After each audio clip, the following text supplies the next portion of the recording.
I just finished the best race of my life, a 118 half marathon. This isn't just a video about PRs, it's a documentary for myself on my running journey.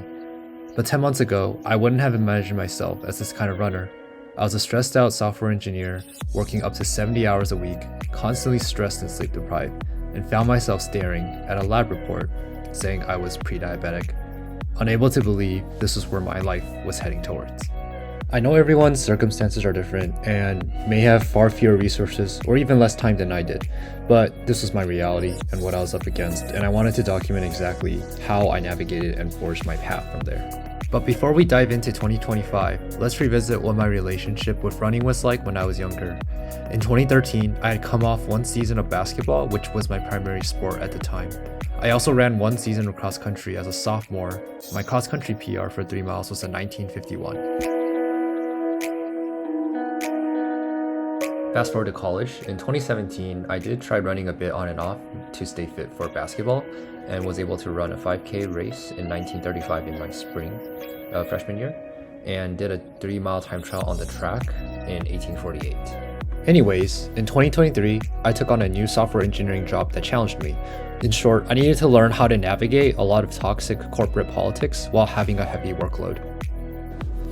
During 2024, I decided to try going to therapy to address my concerns with my mental health. Later on that year, I was also encouraged by my mentor at work to get a blood draw. And actually from there, that's when I learned I was deficient in vitamin D, but most importantly, had an A1C of 6.0, which meant I was pre-diabetic. I was initially in denial because I wasn't overweight at the time. Was around 150 to 155 pounds, and I was 26 years old as a 5'11 male, which I thought was pretty normal. But I guess I couldn't deny the general evidence that was supporting why I would have a high A1C, mainly describing poor diet, inconsistent exercise, and sleep deprivation.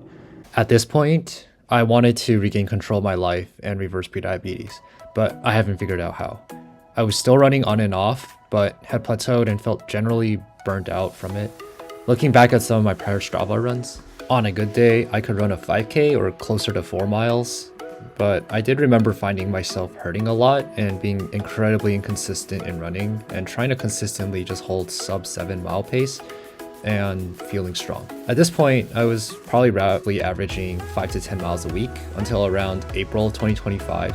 I felt like at that point too, I'd already hit my peak in running and that maybe I should just find a different hobby that would be more enjoyable and less painful, just to be more consistent with a sport. But I also struggled to find a sport that I could keep coming back to. In April, I ran into a college friend while running on my usual running route. We quickly reconnected and started planning some runs together. He then told me something that sounded like a lie. To run faster, you must run slower. Initially, I thought he was joking, but as he shared more of his endurance background as a runner with me, I decided that he had to be onto something to be so consistent with running, and to have hit those PRs that he had hit, as he was a much faster runner than I was. I started running with more people in run clubs and slowed down my pace while increasing my volume. I then stepped onto a 5K start line in a park run at the end of May, and for the first time in my life, I broke 19 minutes into 5K. I didn't do it by running faster in training. Quite the opposite, actually.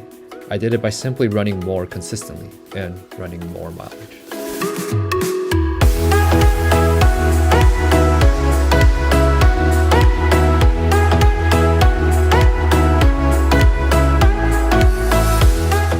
Before I knew it, I had slowly started to develop an obsession with running. I wanted to see if I could run longer, like 10-mile long runs. Then it became wanting to see if I could run another day in the week, and then suddenly I was running 6 days a week. And then all of a sudden also my weekly volume started climbing 20 miles a week, 30 miles a week. It was going up. It was then that I realized what the real secret behind running slower meant. For me, it was to unlock consistency. And once I was consistent, I became curious, pushing even further on distances and running even faster.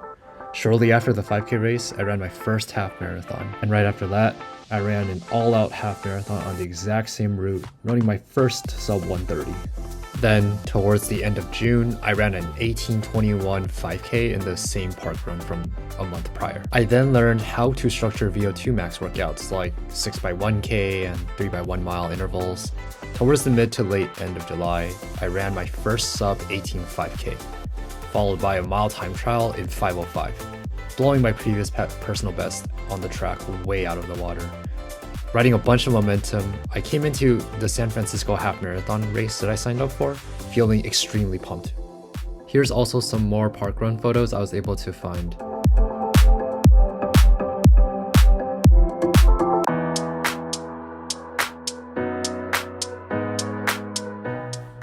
Here is some vlogging footage of the pre-race expo and getting to the start line from my point of view. I'm not going to speak too much during this segment, just feel free to enjoy some of the footage here.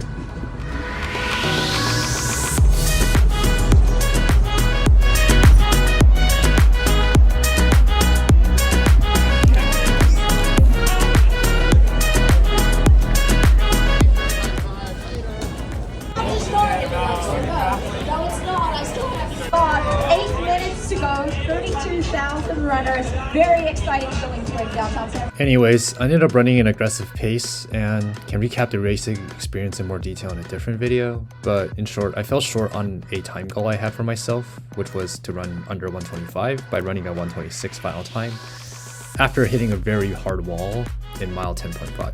It was bad enough that I actually also ended up in the medical tent after the race. Feeling like I had unfinished business in the half marathon, I set my sights on the San Jose Rock and Roll race in October, motivated to push myself harder to run an even stronger time. In August, I ended up hitting several training disappointments. I couldn't complete several workouts. I failed my 10x1K workout, failed a 10K time trial, in the sense of just like not hitting a pace I wanted to hit or not actually finishing the reps or finishing the distance. On top of all of this, I found out my lab test was still signaling that I was in pre-diabetes. It just felt like I was regressing in my running progress while still being pre-diabetic.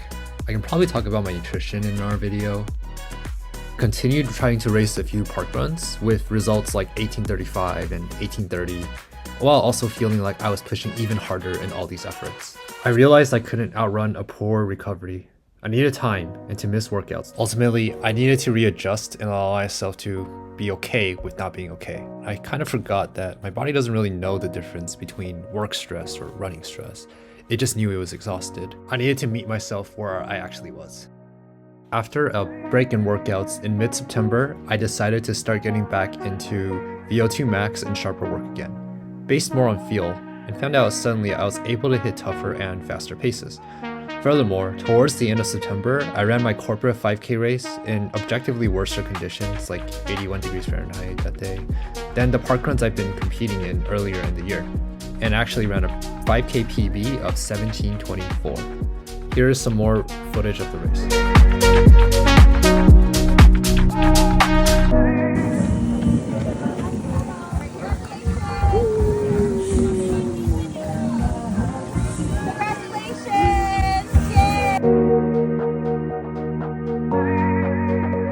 Around the same time, I ran a mile all out on the track and ran my first sub 5 mile. Forward from there, I was starting to feel really pumped for the San Jose half marathon. Here's some footage of the race expo leading up to the race.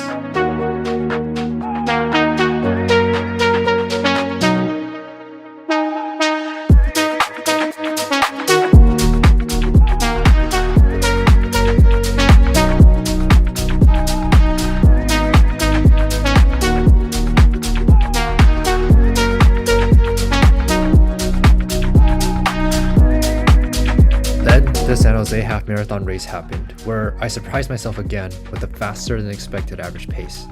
Everything basically went as well as it could have.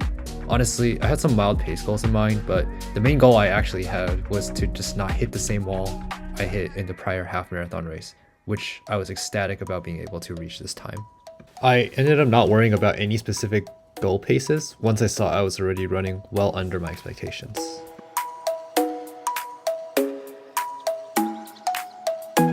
Shortly after the race, I ran another 5K parkrun and ended up winning this parkrun this time.